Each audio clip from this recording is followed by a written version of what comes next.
Bismillahirrahmanirrahim. Assalamualaikum warahmatullahi wabarakatuh.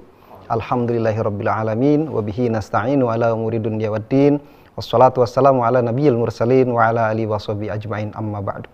Pemirsa TVmu dimanapun Anda berada, Alhamdulillah pada sore hari ini, hari yang ke-27 Ramadan 1441 Hijriah, bertepatan dengan 20 Mei 2020, kita bisa berjumpa kembali dalam program Ramadan di Rumah bersama pimpinan Pusat Muhammadiyah yang diselenggarakan oleh MCCC dan Lazismu.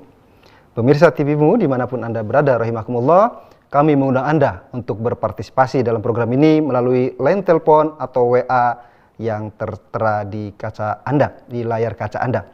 Kami juga mengingatkan kepada Anda, mari kita dukung program-program MCCC dalam penanggulangan COVID-19 ini dengan menyalurkan donasi Anda melalui rekening Lazismu. Pemirsa TVmu dimanapun Anda berada, rahimakumullah, sore hari ini kita akan berdiskusi mengenai pemberdayaan kaum du'afa dan tantangannya, terlebih tentu saja dalam kondisi COVID-19 ini. Untuk itu telah hadir bersama kita Ketua Majelis Pemberdayaan Masyarakat Pimpinan Pusat Muhammadiyah, Dr. M. Nurul Yamin. Assalamualaikum warahmatullahi wabarakatuh, Pak Yamin. Waalaikumsalam warahmatullahi wabarakatuh. Apa kabar, Pak Yamin? Alhamdulillah. Tetap produktif ya, meskipun COVID. Baik, Pak Yamin, Muhammadiyah sejak awal pendirian memang sangat dikenal dengan organisasi yang sangat peduli terhadap kaum mustadafin. Yeah. Nah, sebagai ketua yang membidangi ini atau ketua MPM, Majelis Pemberdayaan Masyarakat Pimpinan Pusat Muhammadiyah, mungkin dijelaskan bagaimana tantangan tentang hal ini, apalagi dalam kondisi COVID-19 ini. Silakan, Pak. Baik, terima kasih. Assalamualaikum warahmatullahi wabarakatuh. Pak Dede yang saya hormati, pemirsa TVmu dimanapun Anda berada. Pertama, syukur alhamdulillah, mari kita senantiasa panjatkan kehadirat Allah Subhanahu wa Ta'ala atas segala limpahan dan karunia-Nya, likulli hal, dalam situasi apapun juga. Puji syukur ini kita panjatkan senantiasa kehadirat Allah Subhanahu wa Ta'ala. Terlebih juga di masa-masa wabah COVID-19 ini, rasa syukur kita tentu tidak boleh kita kendorkan, tetapi terus kita panjatkan kehadirat Allah disertai dengan segala ikhtiar dan penuh kesabaran. Para pemirsa TVmu yang saya hormati, menanggapi pertanyaan tadi, Muhammadiyah yang sejak lahirnya memiliki modal historis yang sangat panjang sampai saat ini, memiliki karakter pembelaannya terhadap du'afa mustad'afin. Kita tahu salah satu majelis yang dibentuk di era-era awal berdirinya Muhammadiyah itu adalah salah satunya adalah Majelis Penolong Kesengsaraan UIM yang kemudian dikenal dengan Majelis PKO. Nah, modal historis inilah yang menjadi wajah otentik Muhammadiyah tentang keberpihakannya terhadap du'afa mustad'afin. Nah, kebutuhan yang paling mendasar dari du'afa mustad'afin itu adalah salah satunya adalah pangan. Nah, di saat-saat wabah COVID-19 ini, maka persoalan pangan itu menjadi salah satu persoalan krusial yang kemudian kita kenal dengan program-program ketahanan pangan. Seperti juga Muhammadiyah melalui MCC ini bergerak dalam ketahanan pangan. Karena memang Muhammadiyah dengan panggilan ilahiyahnya itu bergerak untuk membela atau membantu para du'afa dan mustad'afin. Ada tiga yang dimiliki oleh Muhammadiyah. Yang pertama adalah memang modal risalah, modal ilahiyahnya. Bahwa yang dilakukan oleh Muhammadiyah ini adalah atas panggilan agamanya. Ki Haji Ahmad Dahlan telah mengajarkan bagaimana gerakan ini memiliki basis gerakan spiritual atau ilahiyah. Yang kedua adalah sampai saat ini Muhammadiyah tentu memiliki modal historis. sejarah yang sangat panjang, dan itu membuktikan salah satu bukti yang membuat Muhammadiyah ini eksis sampai memasuki abad yang kedua adalah pada konsistensinya, pada gerakan-gerakan pembelaan terhadap du'afa dan mustad'afin. Yang ketiga adalah Muhammadiyah memiliki modal sosial yang sangat besar, baik itu pada jaringan kerapian organisasinya maupun pada kesolidan jamaahnya. Ditambah adalah keikhlasan di dalam beramal dan bertindak. Nah, ini satu pondasi bahwa Muhammadiyah kalau kemudian saat ini bergerak begitu dinamis, ya, begitu masif di dalam setiap bencana, bukan hanya pada saat COVID-19 ini, tetapi juga pada setiap ada bencana, Muhammadiyah selalu berikhtiar untuk hadir, karena itu adalah panggilan dari keagamaannya dan solidaritasnya yang sangat kuat. Itu salah satu modal yang dimiliki oleh Muhammadiyah. Nah, di era yang sekarang yang sedang COVID-19, memang isu yang paling utama adalah isu pangan. Nah, pangan ini menjadi sangat penting karena memang pangan inilah mencerminkan kebutuhan dasar manusia. Dan begitu melekatnya persoalan pangan itu pada dimensi-dimensi manusia. Ada banyak dimensi yang melekat kaitannya pangan dengan manusia itu. Ada dimensi personal, ya, untuk kesejahteraan kesehatan tubuh. Ada dimensi sosial, Ada dimensi dalam pangan ini juga adalah dimensi tadi itu, ilahiyah. Sehingga banyak ayat-ayat suci di dalam Al-Quran itu yang berbicara tentang pangan. Sehingga pangan ini bukan hanya persoalan personal, bukan hanya persoalan sosial, tetapi juga adalah persoalan ilahiyah. Sehingga kalau kemudian kita mesti harus fokus memperhatikan aspek pangan ini, saya kira karena memang ini menjadi kebutuhan dasar manusia. Ambil contoh misalkan Pak Didi, ada banyak tagline atau istilah-istilah, misalkan kami adalah apa yang kami makan. Nah, ada film dokumenter yang bercerita tentang we are what we eat, apa yang kami makan. Ada juga istilah Yunani yang menceritakan tentang piringmu adalah kepribadianmu. Itu adalah bercerita tentang makan. Nah, di Islam sangat lebih kompleks lagi, bukan hanya pada apa yang dimakan, yang halal, thayyibah, kemudian cara makan, dan bagaimana makan ini memiliki dimensi sosial. Ada satu dialog yang menarik, mungkin menjadi awal di diskusi kita, antara penghuni surga dan penghuni neraka. Nah, itu digambarkan di dalam Al-Quran surat Al-Muddatsir, yang menggambarkan bahwa pangan itu memiliki dimensi spiritual ilahiyahnya, di samping di surat Al-Ma'un yang sering kita baca. Dialog itu di dalam firman itu disebutkan a'udzubillahi minasyaitonirrajim fi jannati yatasaalun anil mujrimin. Para penghuni surga itu saling bertanya-tanya tentang orang-orang yang masuk neraka Saqar. Ma salakakum fi Saqar. Apa yang membuat kalian itu kok masuk neraka Saqar? Saqar. Apa jawabnya? Qalu lam naku minal musallin. Kami dulu tidak termasuk golongan orang-orang yang musallin. Tidak sekedar melaksanakan sholat, tetapi musallin.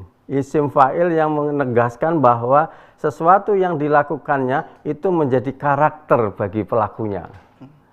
Mungkin saya bisa membuat sesuatu, tentang kerajinan. Tetapi saya tidak bisa disebut sebagai pengrajin, karena saya tidak memiliki kapasitas untuk menjadikan karakter pengrajin itu pada diri saya. Begitu juga musholin. Nah, lam naku minal musholin. Kami tidak mampu menjadikan sholat itu sebagai sebuah karakter. Walam naku nut'imul miskin. Ini yang kedua. Kami tidak memberi makan orang miskin. Nah, kalau ditegaskan lagi di surat Al-Maun, itu menjadi salah satu ciri-ciri pendusta agama. Nah, oleh karena itulah Muhammadiyah melalui Majelis Pemberdayaan Masyarakat menjadikan isu pangan ini menjadi salah satu isu di dalam pemberdayaan masyarakat terhadap du'afa dan mustad'afin. Bukan hanya pada level produksi, ya, bagaimana produksi pangan yang halal dan thayyibah, tetapi juga ada satu mata rantai sampai kepada konsumsi pangan. Siapa konsumennya? Nah, ternyata di tengah ini dari produksi sampai pada konsumen ini memerlukan upaya-upaya pemberdayaan yang penuh dengan dinamika dan tantangannya. Nah, maka kami menggelorakan tentang jihad kedaulatan pangan, kemudian kembali gerakan bertani, itu bagian dari pemenuhan kebutuhan dasar manusia adalah persoalan pangan. Karena di situ menganjurkan memberi makan orang miskin itu bagian dari menegakkan agama. Tidak melakukannya itu bagian dari mendustakan agama. Saya kira itu, Pak. Baik, Pak Yamin. Menarik sekali pengantar pada sore hari ini. Pemirsa, kita akan melanjutkan diskusi sore ini, namun kita akan kembali setelah pesan-pesan berikut ini.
Selamat pagi untukmu yang selalu memulai dengan yang halal.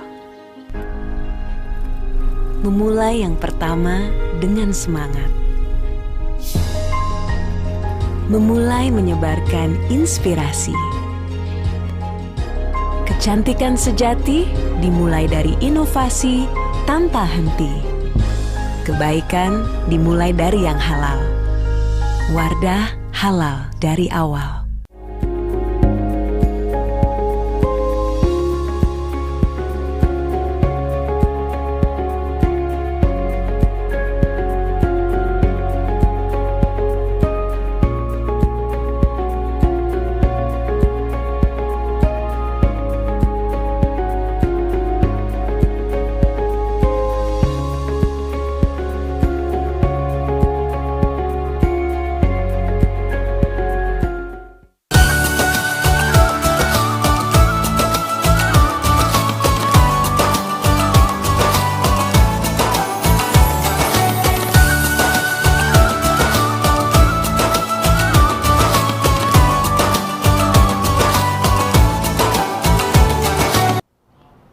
Pemirsa TV-mu dimanapun Anda berada, terima kasih Anda masih bersama kami dalam program Ramadan di Rumah bersama pimpinan Pusat Muhammadiyah yang diselenggarakan oleh MCCC dan Lazismu. Kami terus mengingatkan kepada Anda mari kita dukung program-program program-program MCCC dalam penanggulangan COVID-19 ini dengan cara menyalurkan donasi Anda melalui rekening Lazismu. Anda juga dapat berpartisipasi dalam program ini melalui line telepon atau WA pada nomor yang tertera di monitor Anda. Pemirsa, kita lanjutkan diskusi ini bersama Ketua MPM Pimpinan Pusat Muhammadiyah, Dr. Nurul Yamin. Pak Yamin, COVID-19 ini salah satu yang paling terpukul adalah ekonomi, begitu ya. Dan proyeksinya tentu saja angka kemiskinan dimungkinkan gitu. Belum ada angka resmi tapi sangat mungkin itu bertambah. Nah, kira-kira langkah apa yang dilakukan Muhammadiyah untuk melakukan pemberdayaan terhadap kaum mustadafin akibat COVID ini? Silahkan. Wabah COVID-19 ini mendorong meningkatnya angka kemiskinan atau munculnya warga miskin baru. Miskin baru. Kalau sebelum COVID-19, data BPS akhir 2019 itu menunjukkan angka kemiskinan di angka 9, sekian persen atau setara 24 sekian juta. 24,79 ya, sekitar 24, sekian juta. Nah, prediksi kenaikan angka kemiskinan ini akibat wabah COVID di mana terjadi banyak pengangguran dan kemudian banyak terjadi orang yang kehilangan penghasilan, beberapa referensi sumber memprediksikan itu akan naik di angka sekitar 12%. 12%. Jadi diproyeksikan menjadi sekitar 30-an juta, sehingga akan memunculkan 10 jutaan baru angka kemiskinan. Diprediksikan, diprediksikan dengan angka-angka yang terjadi atau persoalan yang terjadi. Nah, pertanyaan yang menjadi bahan untuk kita kaji adalah siapa mereka? Nah, siapa mereka yang 30-an juta itu miskin? Berarti di mana mereka? Mereka pada kelompok-kelompok apa mereka ini berada, sehingga intervensi atau upaya-upaya pemberdayaan yang dilakukan oleh Muhammadiyah itu benar-benar tepat sasaran.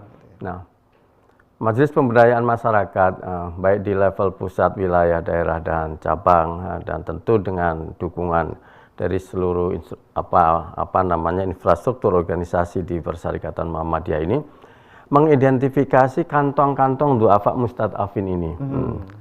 Yang pertama adalah di kantong kemiskinan itu ada di kelompok tani, buruh tani. Yang kedua itu ada di kelompok penyandang disabilitas, itu cukup besar. Yang ketiga itu di kelompok usaha mikro, bakul-bakul, usaha warung-warung. Yang harian, yang intinya adalah mengandalkan pendapatannya itu apa yang ia dapatkan hari itu digunakan untuk memenuhi kebutuhan hari itu. Nah, ketika ini terjadi, ini akan terdampak. Begitu. Yang berikutnya adalah di kelompok buruh.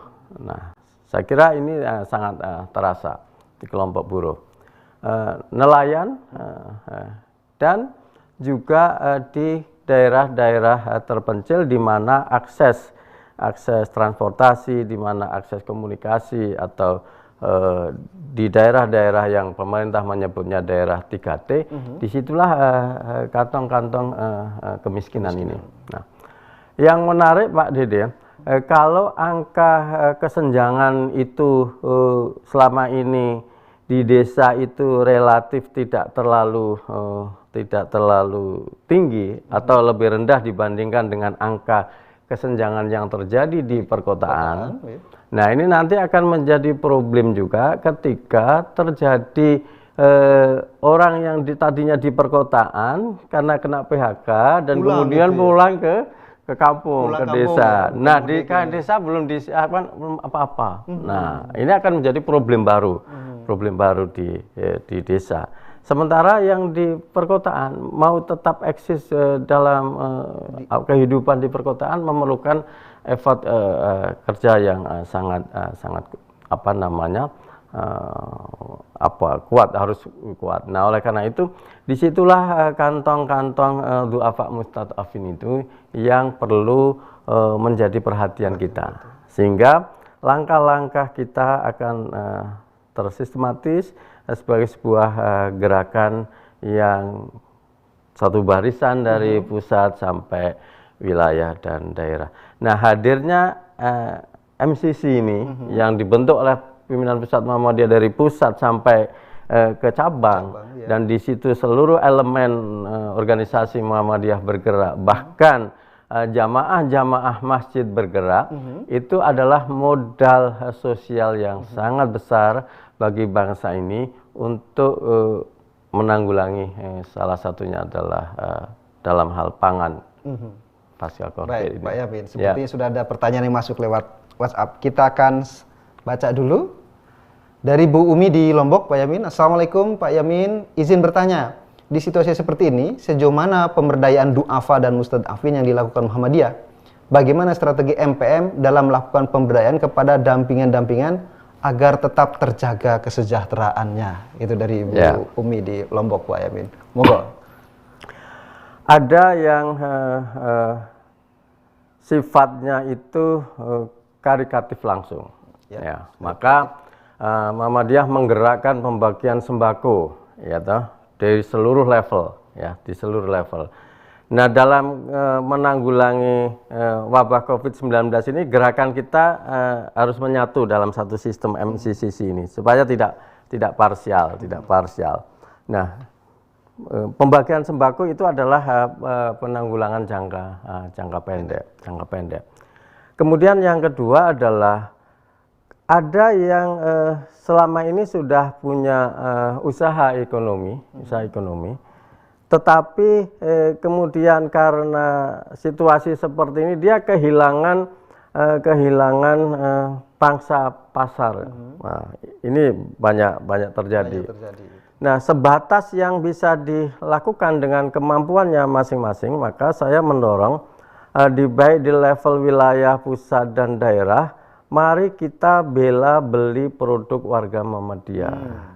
Karena ada dua dimensi keuntungan di situ. Satu adalah dimensi karitatifnya, memang untuk diberikan kepada yang berhak menerima.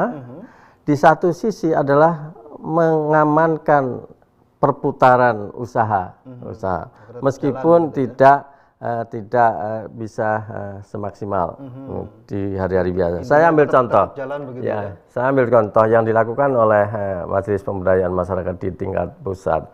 Pada setiap pembagian sembako itu kan pasti ada beras, ada beras. Nah, di MPM itu sudah ada lembaga organisasi petani yang mengorganisir tentang perberasan ini.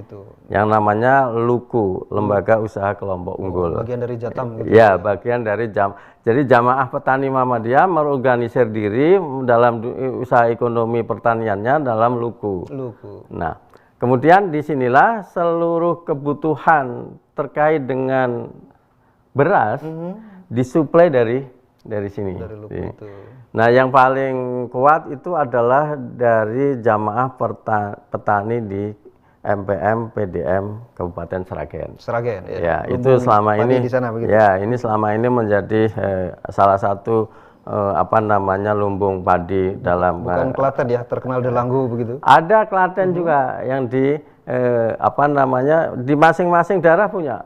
Di masing-masing daerah punya, Termasuk juga di Klaten kemarin itu kan punya peternakan ayam, bronik, tetapi dikelola secara organik. Nah, selama ini pangsa pasarnya itu kan pesantren. Betul. Nah, sekarang pesantrennya libur. Ini mau kemana? Ini sudah budget hidup. Nah, siap dipanen. Kita semaksimal mungkin itu adalah kita upayakan. Memang pemberdayaannya menjadi dari hulu sampai hilir. Nah, dari produksi sampai pasar.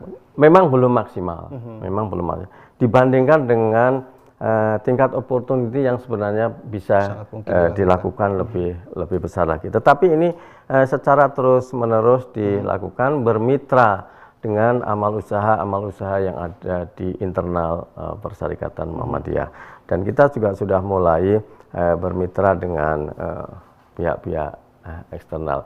Jadi kalau dulu kemarin MPM menggelurakan jihad kedaulatan pangan, maka jihad kedaulatan pangan itu mari ini saatnya untuk dimulai di internal Muhammadiyah. Apapun produk yang diproduksi oleh warga itu kita optimalkan, karena ada dua dimensi yang menguntungkan, dimensi filantropinya dan dimensi menjaga keberlanjutan usaha. Baik, Amin. Ada satu lagi pertanyaan Pak Amin. Ya. Baik, dari Pak Adnan di Metro Lampung. Assalamualaikum, punten Pak Doktor, katanya gitu. Izin bertanya, apakah sudah ada analisa statistik peningkatan jumlah kemiskinan dampak pandemi COVID-19 dan apa yang menjadi prioritas terdekat untuk menyambung hidup yang termiskin serta stimulus jangka menengah atau jangka panjangnya? Silakan, Pak Amin. Jadi angka-angka dari 9 sekian persen menjadi 10% atau dari 24 juta menjadi 30-an lebih juta angka kemiskinan di Indonesia, itu prediksi ya, prediksi 30 jutaan itu prediksi. Kalau yang sudah dirilis resminya kan sebelum COVID, ya itu ada di angka 24 sekian juta, sehingga ada angka hampir kurang lebih 10 juta. Dirilis kalau nggak salah September 2019. Angka itu ya. Nah, pertanyaannya kan di mana mereka? Nah, ada strategi yang perlu kita lakukan bersama-sama. Wabah COVID ini memberikan sebuah pelajaran juga bagi kita bahwa basis ekonomi yang cukup besar itu adalah pada basis ekonomi komunitas, kelompok-kelompok. Nah, ini potensinya cukup besar atau di sektor-sektor informal. Para pakar ekonom menyebutkan peran informal ini sangat besar dalam konteks perekonomian nasional. Tetapi kan persoalannya perhatian kebijakan publik yang bagaimana memperkuat basis-basis ekonomi yang berbasis komunitas dan juga berbasis keluarga itu jarang mendapatkan policy yang cukup kuat. Padahal dari pemerintah begitu ya. Sehingga begitu terjadi bencana atau seperti wabah seperti sekarang ini, maka sebagian besar ini rontok. Yang eksis siapa? Yang eksis ya yang besar-besar ini, yang besar-besar ini. Maka ini menjadi satu renungan bahwa memperkuat basis komunitas, basis ekonomi keluarga itu menjadi penting. Nah, oleh karena itu kami menggerakkan kepada teman-teman di wilayah daerah, mari kekuatan ekonomi berbasis keluarga ini kita bangun dengan yang sesederhana mungkin. Apakah dengan pertanian yang di lahan sempit, atau peternakan, atau usaha-usaha lain, dengan mempergunakan teknologi yang ada sekarang ini. Baik, Pak Yamin. Ya. Masih banyak pertanyaan yang ingin kita sampaikan, kita gali lagi Pak Yamin, tapi kita akan kembali setelah pesan-pesan berikut ini.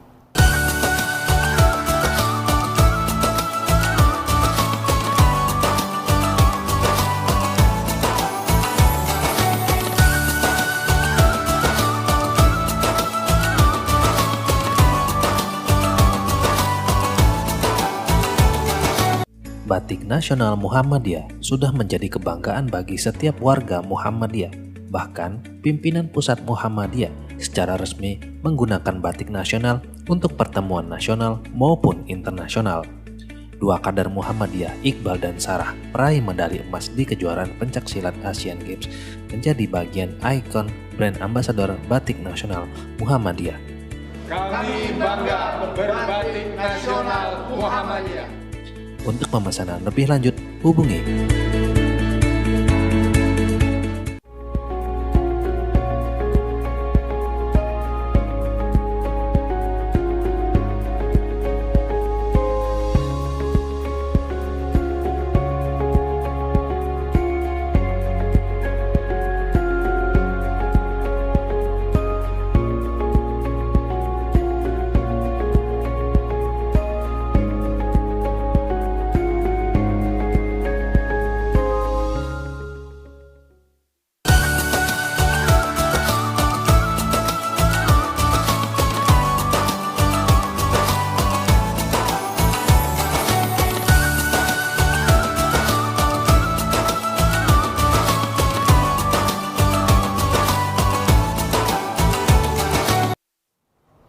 Pemirsa TVmu dimanapun Anda berada, terima kasih Anda masih bersama kami dalam program Ramadan di Rumah bersama pimpinan Pusat Muhammadiyah yang diselenggarakan oleh MCCC dan Lazismo. Kami terus mengingatkan kepada Anda, mari kita dukung program-program MCCC dalam penanggulangan COVID-19 ini dengan menyalurkan donasi Anda melalui rekening Lazismo. Baik, pemirsa, masih ada banyak pertanyaan gitu. Pak Yamin, kita akan membaca lagi beberapa pertanyaan ini. Sangat menarik sesi kali ini sehingga banyak pertanyaan yang muncul yang hadir sini. Pertanyaan dari Bu Deni dari Aisyah Jepara menanyakan apakah ketahanan pangan yang dibantukan kepada duafa itu harus berupa sembako atau mungkin bisa bentuk apa saja? Silakan Pak Yamin. Ya. Sembako atau pangan itu kan kebutuhan dasar utama. Nah, ketika kalau kita bisa menganalogikan ketika terjadi bencana dalam bentuk bencana yang lain, misalkan bencana alam, dan maka tanggap darurat itu adalah salah satunya adalah ketersediaan pangan. Maka sembako itu menjadi salah satu upaya jangka pendek dan seketika. Nah, agar apa? Agar kehidupan itu terselamatkan. Nah, tahap berikutnya adalah dalam pemberdayaan itu ketika orang kebutuhan dasarnya ini sudah terpenuhi, mari kita berpikir bagaimana keberlanjutannya. Nah, keberlanjutannya itu semaksimal mungkin diupayakan mereka mampu untuk mengupayakan apa yang menjadi kebutuhan mereka berdasarkan potensi yang ada di dalam lingkungan mereka. Sehingga pada tahapan berikutnya itu bisa masuk kepada pilihan-pilihan skill, pelatihan-pelatihan, dan potensi apa yang ada di dalam masyarakat itu, di lingkungan masyarakat itu, atau kemampuan dia punya kelebihan di sektor apa. Nah, itulah yang kemudian kita dampingi, kemudian dia akhirnya bisa keluar dari tahapan tadi tanggap darurat, ketercukupan pangan dalam waktu seketika, dalam waktu pendek, tetapi untuk keberlanjutannya dia bisa memenuhi kebutuhan sendiri berdasarkan kemampuan yang dia miliki. Nah, disitulah arti pentingnya pemberdayaan yang harus melakukan pendampingan jangka panjang. Sehingga pembagian sembako bagian dari pemberdayaan. Tetapi pemberdayaan bukan hanya semata-mata pembagian sembako. Sembako hanya pada menangani titik kritis awal agar terpenuhi kebutuhan pangannya. Baru setelah itu ada tahapan-tahapan berikutnya sampai pada tahapan recovery ekonomi. Saya ambil satu contoh ya. Muhammadiyah punya program bagaimana penanggulangan bencana gempa yang ada di Palu, ada di Palu, ya. Masih terus berlangsung. Sampai sekarang pemberdayaan itu masih berlangsung. Pada tahap awal terjun dengan segala kebutuhan yang harus dibutuhkan hari itu, kesehatannya, bangunan tempat tinggalnya, kecukupan pangannya. Tetapi bagaimana kecukupan pangan berikutnya? Nah, inilah yang kemudian. Dan satu hal yang menggembirakan dari teman-teman Palu di Sulawesi Tengah, produk bawang gorengnya yang khas, yang terkenal yang sangat terkenal, itu mereka sudah membentuk jamaah petani di Palu dan kemudian sudah membentuk koperasi, dan mudah-mudahan kita dengan dukungan semua pihak itu pemberdayaan ini bisa berlangsung secara terus-menerus. Artinya apa? Ketika ada terjadi bencana sampai pada tahapan pemberdayaan itu perlunya jangka panjang. Dan disinilah kelebihan Muhammadiyah, gitu loh. Sampai pada orang tidak ada lembaga yang tidak ada di lokasi terjadi bencana, Muhammadiyah tetap eksis. Kalau filmnya Last Man Standing itu. Iya, itu kira-kira begitu. Itu komitmen di Muhammadiyah. Saya kira itu Pak Dede. Baik, jadi Bu Deni tadi sudah jelaskan Pak Yamin bahwa pangan itu relatif di awal itu bagian kecil dari sebuah program pemberdayaan itu. Baik Pak Yamin, kita akan lanjutkan dengan pertanyaan berikutnya. Wah, cukup panjang ini. Assalamualaikum warahmatullahi wabarakatuh. Ustadz, saya Ninin Karlina dari Ponpes Muhammadiyah Imam Syuhodo Sukoharjo, Mbak Ninin. Dan sekarang fokus mengurus pendidikan perkaderan Muhammadiyah untuk usia milenial. Mau tanya Ustadz, bagaimana cara menyalakan semangat kembar dua semangat kembar yang dibawa Muhammadiyah, yaitu semangat ilahiyah dan basyariah untuk anak-anak milenial yang tak hanya di ranah penyantunan terhadap du'afa, tapi juga sampai ranah pemberdayaan, mengingat Muhammadiyah ke depan diisi oleh yang sekarang muda, karena mereka hidup di era digital yang menyumbang keegoisan dan kurang peduli terhadap sesama. Wah, pertanyaannya cukup panjang dari Mbak Ninin di Sukoharjo ini, Pak Yamin. Ya, bagaimana menumbuhkan semangat kerelawanan di kalangan anak-anak muda milenial sekarang ini, di tengah egois, hedonis yang diasumsikan atau dipersepsikan ya, selama ini negatif. Tetapi kita harus merubah cara pandang itu, bahwa anak-anak muda kita itu punya potensi yang sangat luar biasa. Dan yang menggembirakan di kalangan Muhammadiyah ini, kader-kader Muhammadiyah ini sekarang mainstreaming untuk melakukan pemberdayaan masyarakat, baik itu di kalangan lembaga pendidikan kampus ya, ataupun di ortum-ortum angkatan muda Muhammadiyah, itu sangat dinamis pergerakannya. Yang berbeda dari selama ini dikesankan publik bahwa angkatan muda itu di era global seperti ini lebih cenderung kepada gitu, individual, egois, hedonis dan lain. Tetapi ternyata masih ada cukup banyak jumlahnya, untuk bergerak di bidang pemberdayaan. Saya ambil contoh misalkan di salah satu mitra pemberdayaan MPM itu adalah kampus-kampus Muhammadiyah, termasuk di kampus kami sendiri di Universitas Muhammadiyah Yogyakarta. Itu untuk kuliah kerja nyata yang menjadi bagian dari gerakan pemberdayaan masyarakat, khususnya untuk yang di daerah-daerah terluar, itu justru peminatnya sangat banyak. Ya. Padahal kami tidak memberikan fasilitas, mereka bayar sendiri, mereka mengurus kebutuhannya sendiri. Artinya apa? Semangat kerelawanan, kejuangan ini sebenarnya masih cukup kuat di kalangan angkatan muda kita. Nah, persoalannya hanya pada pendekatan. Nah, mari kita anak-anak muda itu kan suka kepada tantangan, dan juga pendekatan teknologi yang menjadi ciri khas era sekarang. Maka dengan pola-pola semacam itu, insya Allah kita maintenance ya, kita dampingi, sehingga perlu ruang ekspresi, Anak muda itu butuh ruang ekspresi, eksistensi.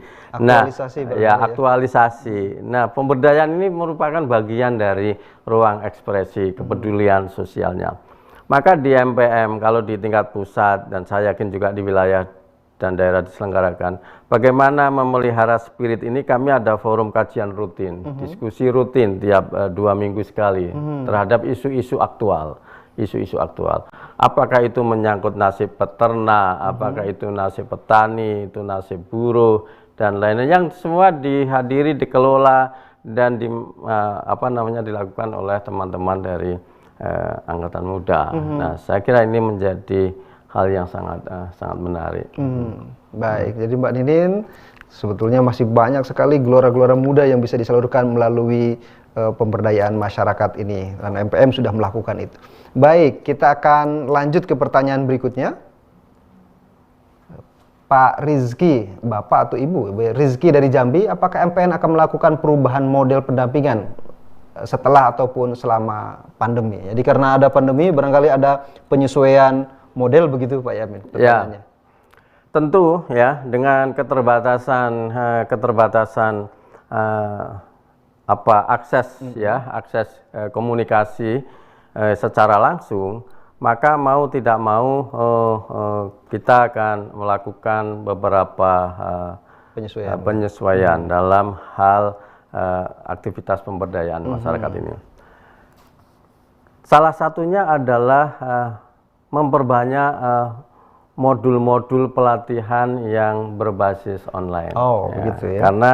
Karena itulah yang bisa menembus batas. Ya, pelatihan melalui online itu bisa menembus batas. Kita mentargetkan di sebelum Lebaran ini paling tidak ada dua modul pelatihan yang akan segera kita luncurkan. Ya, dan itu akan untuk warga yang berbasis pada ekonomi keluarga. Karena dalam jangka panjang menunggu normalisasi ekonomi, ini basis ekonomi keluarga ini harus kuat. Nah, di antaranya itu adalah nanti peternakan. Nah, peternakan yang berbasis keluarga atau rumah tangga. Yang kedua adalah pertanian di lahan sempit. Lahan sempit. Urban farming di antaranya atau ya seperti itu. Yang itu apa? Targetnya adalah menjaga ketahanan pangan keluarga. Sambil apa? Sambil menunggu, sambil kita mempersiapkan untuk bangkit kembali pada saatnya menjadi sebuah aktivitas ekonomi. Tahap awal menjadi aktivitas ekonomi keluarga, memenuhi kebutuhan keluarga. Tapi ini kalau titik-titiknya banyak, nanti akan kemudian menjadi kekuatan ekonomi komunitas, kelompok. Nah, pada saatnya akan menjadi kekuatan ekonomi jamaah.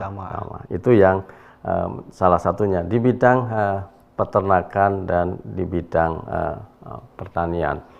Tentu juga keunggulan media sosial sekarang ini, bagaimana marketing itu terbangun. Maka kita juga akan gandeng kelompok-kelompok muda, kelompok-kelompok milenial yang punya keterampilan ini, sehingga bisa menjadi hulu hilirnya itu nanti akan terbangun. Produksi sampai pada marketingnya itu akan terjaga dengan baik. Begitu ya. Ya. Baik, Pak Yamin. Sangat menarik apa yang kita diskusikan. Jadi semakin sore ini rupa-rupanya semakin menarik, dan mari kita gali terus apa yang dilakukan MPM, terutama pasca COVID ini. Karena tentu saja pasca COVID ini akan banyak hal terkait pelemahan daya beli masyarakat begitu, yang kemudian tadi menimbulkan adanya kaum miskin yang baru. Pemirsa, kita akan kembali berdiskusi dengan Ketua MPM PP Muhammadiyah Dr. M. Yamin setelah pesan-pesan berikut ini.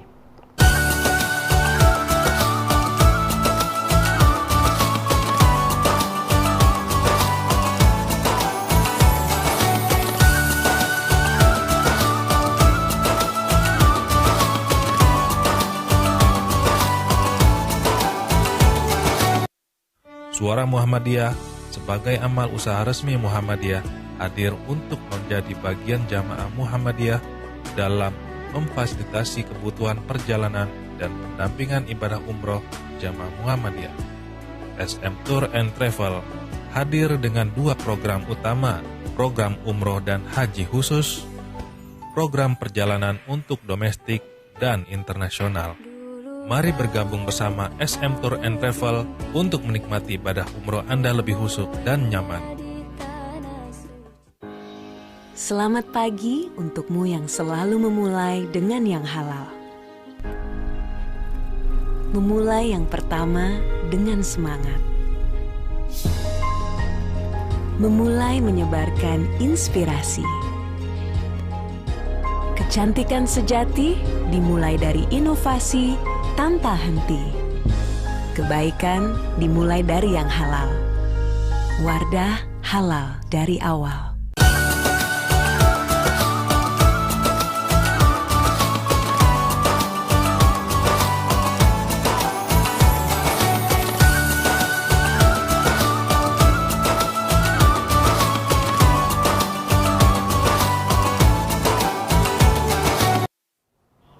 Pemirsa TVmu dimanapun Anda berada, terima kasih Anda masih bersama kami dalam program Ramadan di Rumah bersama pimpinan Pusat Muhammadiyah yang diselenggarakan oleh MCCC dan Lazismu. Kami juga mengingatkan, mari kita dukung program-program MCCC dalam menanggulangi COVID-19 ini dengan cara menyalurkan donasi Anda melalui rekening Lazismu. Pak Yamin, tadi Pak Yamin sudah menceritakan bagaimana ada program-program MPM pemberdayaan di sebutannya 3T begitu ya. Sangat menarik itu Pak. Tentu banyak sekali suka dukanya di sana. Kira-kira seperti apa gambarannya MPM melakukan pemberdayaan masyarakat di 3T tersebut? Salah satu kantong kemiskinan itu ada di daerah-daerah terluar. Nah, kesenjangan itu salah satunya terjadi di yang pemerintah menyebut daerah terluar, terdepan dan terluar, terdepan, terpencil. Bukan tertinggal ya. Ya, tertinggal. Nah, di situ sangat bisa dimaklumi karena memang ada akses-akses yang terbatas. Nah, oleh karena itu salah satu konsen Muhammadiyah pasca Muktamar Muhammadiyah di Makassar 2015 itu kan salah satunya mengamanatkan untuk lebih memasifkan pada gerakan pemberdayaan di daerah-daerah 3T tadi itu. Maka rintisan program pemberdayaan di daerah 3T itu sebenarnya sudah dimulai oleh MPM sejak tahun 2010. Jadi era almarhum Bapak Dr. Andes Haji Said Lele Awoyarham. Dengan misalkan salah satu pemberdayaan masyarakat di suku Kokoda, Papua dan Sorong, Papua Barat ya, Papua Barat. Dari komunitas yang nomaden ya, kemudian menjadi komunitas yang menetap. Dan kemudian dari menetap menjadi komunitas yang memiliki tata pemerintahan yang sekarang sudah diakui sebagai sebuah kampung atau setara dengan desa, tentu itu adalah sebuah proses yang sangat panjang. Saya sedikit cerita tentang Kokoda ini. Adalah sebuah suku yang sebenarnya di daerah terpencil di Sorong Selatan yang melakukan proses nomaden ke perkotaan, ke kota Sorong. Nah, menempati pada satu lahan yang sebenarnya lahan itu milik orang trans, warga trans dari Jawa yang ke Papua. Tetapi karena kemudian menetap di situ, Muhammadiyah memfasilitasi, menegosiasikan dengan warga trans yang memiliki tanah itu untuk kemudian menjadi tempat tinggal mereka. Berapa orang itu Pak? Ada 150-an kakak. Cukup banyak ya. Ya, ada. Kalau jiwanya sudah hampir 200-an jiwa. Nah, setelah tanah itu dibeli oleh Muhammadiyah. Jadi Muhammadiyah membelikan tanah. Dan tanah itu diserahkan kepada masyarakat untuk digunakan dan kemudian Muhammadiyah bermitrakan dengan pemerintah pusat. Dalam hal ini adalah Kementerian Perumahan ya. Maka sekarang kalau Pak Dede ke Kokoda, kampung itu sudah seperti layaknya kampung-kampung yang lain. Dan memiliki rumah-rumah sebagaimana layaknya sebuah kampung, dan secara administrasi pemerintahan sudah diakui sebagai kampung dan sudah ada lurah atau kepala kampung. Nah, di sini pemberdayaan merupakan transformasi kebudayaan dari budaya nomaden dengan mencarian kehidupannya itu dengan berburu, kemudian menetap. Kalau menetap tentu tidak mungkin berburu. Betul. Maka kami mengajarinya bagaimana bertani, kemudian bagaimana beternak, bagaimana kalau menetap pasti punya aturan, bagaimana. Nah, setelah menetap tentu terkait dengan tempat tinggal, Maka kita upayakan, ini salah satu contoh kasus saja yang untuk menjadi pembelajaran best practice terkait pemberdayaan masyarakat. Nah, ketika sudah menjadi menetap, dia harus memiliki norma sosial sebagai sebuah masyarakat. Nah, baik norma sosial yang terhadap anggota internalnya maupun norma sosial dengan tetangga-tetangga masyarakatnya dan norma sosial terhadap tata pemerintahan. Maka kita coba komunikasikan dengan para pihak dan akhirnya ini menjadi sebuah kampung.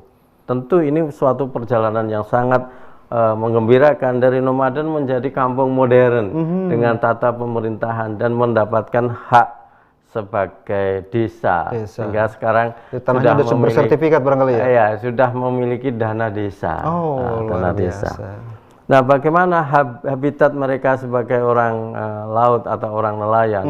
Nah, maka dari dana desa yang mereka peroleh dari pemerintah kita dampingi, dan mereka sekarang memiliki kapal mencari ikan untuk sumber penghidupan dari kelompok atau komunitas masyarakat. Itu satu. Ya. Itu contoh kasus yang ada di Papua. Saya ambil contoh kasus lagi, misalkan yang ada di Kalimantan Timur. Itu di sebuah suku Dayak asli. Ya. Oh ya, kalau tadi di Kokoda itu berapa lama itu prosesnya, Pak? Itu kita masuk sejak 2013. Oh, cukup lama ya. Ya, 2013. Nah, kalau yang di Batu Rajang di Kalimantan Timur ini kita masuk di 2016. Nah, 2016. Dari 2016 kita ada dua problem utama, isunya agak berbeda antara Kalimantan Timur dengan suku Dayak di Kalimantan Timur dengan di Papua. Kalau di Kalimantan Timur ini isunya adalah terkait dengan penebangan hutan. Ada isu lingkungan di situ. Maka kita masuk melalui isu lingkungan. Bagaimana lahan-lahan yang sudah ditebang dan menjadi sudah terbuka lebar itu untuk tidak ditinggalkan begitu saja.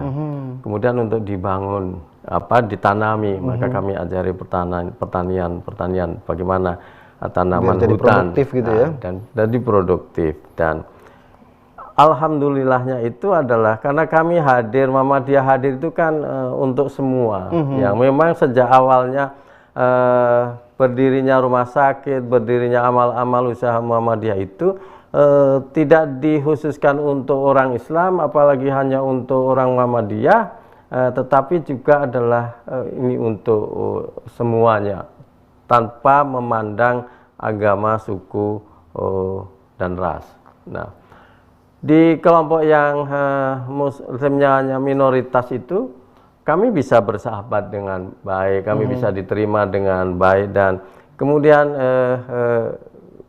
kelompok usaha ini sudah cukup berkembang, ya, memulai operasi dengan mengoptimalkan pabrik-pabrik yang ada di sekitar daerah. Nah, itulah yang kemudian menjadi mitra untuk keberlanjutan usaha. Itulah di daerah dua model yang saya kira bisa menjadi best practice dalam gerakan pemberdayaan di daerah 3T itu. Ada satu lagi di daerah Nusa Tenggara Timur. Itu tepatnya ada di Timur Tengah Selatan. Timur Tengah Selatan. Wah, ya. Nggak kebayang gitu. Ya, Timur Tengah Selatan. Timur Tengah Selatan. Ya.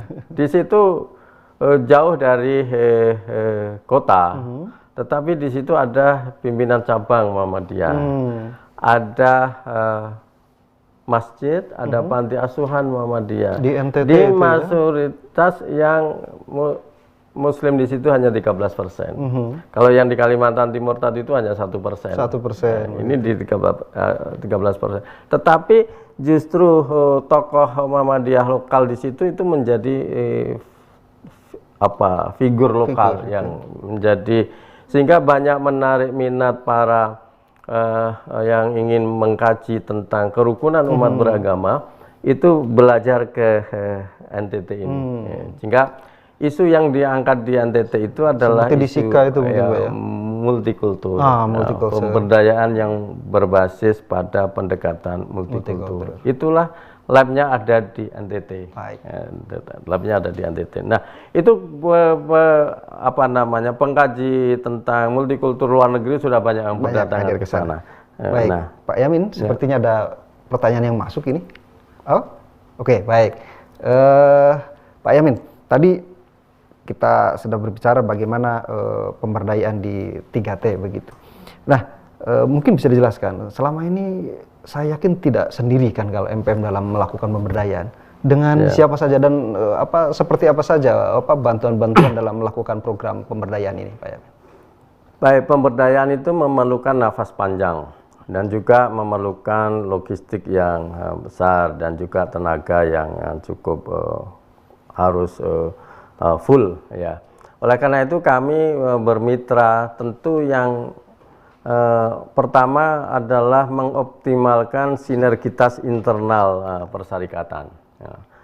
Ini yang justru lebih utama, yaitu membangun sinergi antar elemen di persyarikatan dan amal usaha Muhammadiyah. Dan itu yang selama ini menjadi kekuatan pemberdayaan yang dilakukan oleh Muhammadiyah, khususnya yang melalui MPM. Nah, itu sinergi dengan internal persyarikatan. Yang kedua adalah sinergi dengan pemerintah tentu. Karena yang kita lakukan adalah bagian dari sebenarnya adalah tugas-tugas negara, tanggung jawab negara, dan tentu kita akan bermitra dengan negara, dengan pemerintah, dan itu sudah kita lakukan untuk beberapa hal. Baik. Dan yang ketiga adalah lembaga-lembaga, baik itu di dalam negeri maupun luar negeri, tentu kita akan berkolaborasi. Perorangan juga ada. Baik, ya. Perorangan. Ya. Baik, Pak Yamin, terima kasih banyak atas penjelasannya, atas tausiahnya. Banyak sekali hal yang bisa kita pelajari dari diskusi sore ini. Pak Yamin, sebelum kita akhiri, kami mohon closing statement-nya begitu. Baik, pemberdayaan masyarakat itu memiliki ragam dimensi. Pertama adalah dimensi spiritual, dimensi ilahiyahnya. Ini yang harus menjadi motif utama bagi gerakan pemberdayaan di Muhammadiyah. Yang kedua adalah dimensi sosial kemanusiaan. Dan yang ketiga adalah kita juga melakukan pada advokasi yang sifatnya struktural. Karena pemberdayaan ini harus berkelanjutan. Apa sih ukuran seseorang itu berhasil melakukan pemberdayaan masyarakat terhadap orang lain atau kelompok lain, yaitu manakala orang lain atau kelompok lain itu sudah mampu menolong diri mereka sendiri. Sehingga pemberdayaan itu adalah menolong orang lain agar orang lain mampu menolong dirinya sendiri. Nah, ketika itu sudah bisa dilakukan, berarti pemberdayaan masyarakat itu bisa dikatakan berhasil. Baik, terima kasih banyak Pak Yamin, sukses selalu dan sehat selalu. Amin, insya Allah. Pemirsa TVmu dimanapun Anda berada, sudah sejak lahir memang DNA di Muhammadiyah adalah menolong. Bahkan ayat yang paling terkenal di persyarikatan, salah satunya ada surat yang paling terkenal adalah surat Al-Ma'un. Dan di sana memang dijelaskan bagaimana kita perlu untuk memberdayakan orang-orang miskin, dan hukumannya cukup berat kalau kita mengabaikan itu. Pemirsa TVmu dimanapun Anda berada, terima kasih telah bersama kami. Saya Dede Hari Sumarno yang bertugas pada sore hari ini bersama segenap kru yang bertugas. Mohon maaf apabila ada hal-hal yang kurang berkenan. Kami terus mengingatkan Anda, mari kita dukung program MCCC dalam penanggulangan COVID ini dengan menyalurkan bantuan Anda melalui rekening Lazismo. Nasrun minallah wa qarib wa basyiril mu'minin. Assalamualaikum warahmatullahi wabarakatuh. Waalaikumsalam.